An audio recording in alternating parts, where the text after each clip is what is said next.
Good morning students, myself Aarti from Bajrang विद्या मंदिर school. Students, आज हम एसएसटी में चैप्टर 11 रीड करेंगे बेटा। हमारे जल संसाधन, आवर वाटर रिसोर्सेज।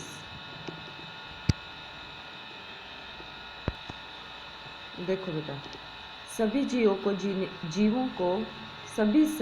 को जीने के लिए जल की आवश्यकता होती है। ठीक है, जल पृथ्वी पर सबसे महत्वपूर्ण संसाधन है। पृथ्वी पर जल के बिना जीवन संभव नहीं है। हमें जल की पीने, भोजन पकाने, धोने, सफाई करने और सिंचाई के लिए आवश्यकता होती है। पौधों और जानवरों को भी जल की आवश्यकता होती है। जल का मुख्य स्रोत वर्षा है। किसान फसलों को उगाने के लिए वर्षा पर निर्भर रहते हैं।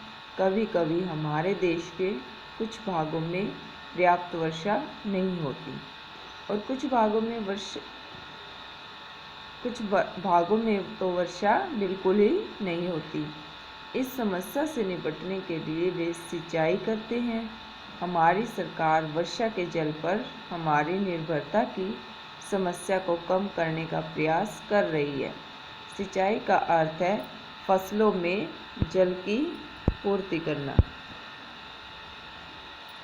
भारत में सिंचाई के 3 मुख्य साधन हैं। ठीक है, नहरें, कुएं और नलकूप और तालाब। ठीक है, चलिए अब नहरों के बारे में पढ़ते हैं। ठीक है, नहरें, कैनाल्स, नदियों और बांधों का जल छोटी नालियों के द्वारा, जिन्हें नहर कहा जाता है, खेतों तक पहुंचाया जाता है। नहरें जल को बहुत दूर के स्थानों तक ले जाती हैं। नहरों को मानव निर्मित नदियां भी कहा जाता है। इंदिरा गांधी नहर राजस्थान के एक बहुत बड़े भाग को जल उपलब्ध कराती है।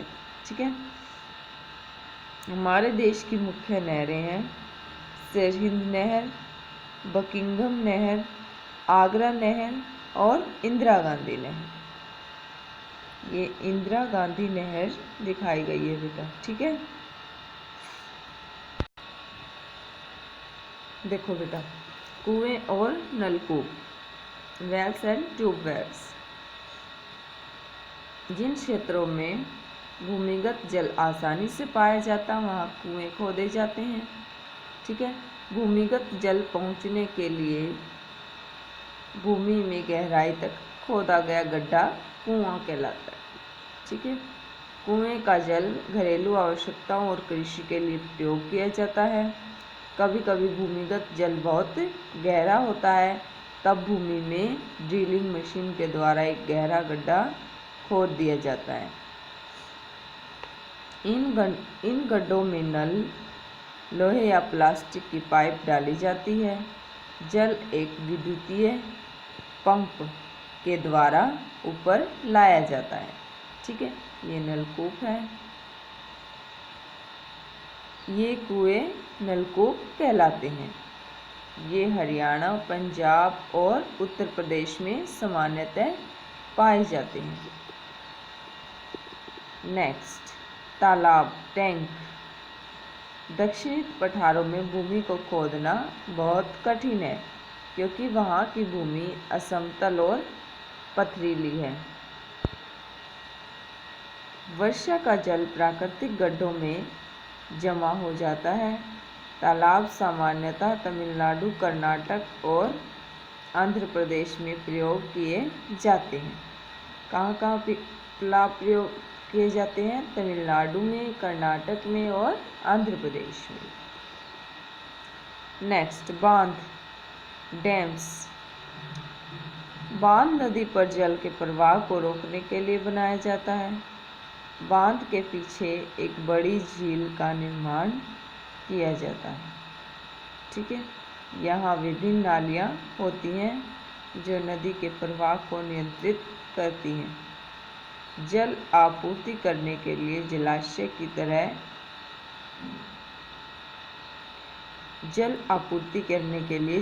की तरह कार्य करता है।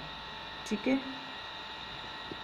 जमा किया गया जल ऊंचाई के साथ गिराने पर विद्युत उत्पन्न करता है।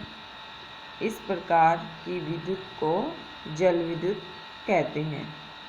कुछ बांध बहुत से उद्देश्यों को पूरा करते हैं और उसे बहुउद्देशीय परियोजना कहते हैं। ठीक है। बहुउद्देशीय परियोजना के लाभ: जल को जमा करने में, जल विद्युत को उत्पन्न करने में, बाढ़ को रोकने में, मछली पालन के लिए आवश्यक आधार रूप उपलब्ध कराने में। हमारे पहले प्रधानमंत्री पंडित जवाहरलाल नेहरू ने बांधों को नवीन भारत के मंदिर कहा है। ठीक है। क्या कहा है? बांधों को नवीन भारत के मंदिर। ठीक है। भारत की कुछ बहुउद्देशीय परियोजनाएं ये हैं: भाखड़ा नांगल बांध पंजाब में सतलुज नदी पर बना है। दामोदर घाटी परियोजना झारखंड में दामोदर नदी पर है। नागार्जुन बांध आंध्र प्रदेश में कृष्णा नदी पर है। फरक्का बांध पश्चिम बंगाल में गंगा नदी पर है। हीराकुंड बांध ओडिशा में महानदी पर है। सरदार सरोवर बांध गुजरात में नर्मदा नदी पर है। मैटूर बांध कावेरी नदी पर है। ठीक है। जल का महत्व, इम्पोर्टेंस ऑफ वाटर। जल हमारी मूल आवश्यकता है। शहरों और कस्बों में जल टंकियों के द्वारा पहुंचाया जाता है। गांवों में लोग कुओं, नदियों, तालाबों और हैंडपंपों के द्वारा जल प्राप्त करते हैं।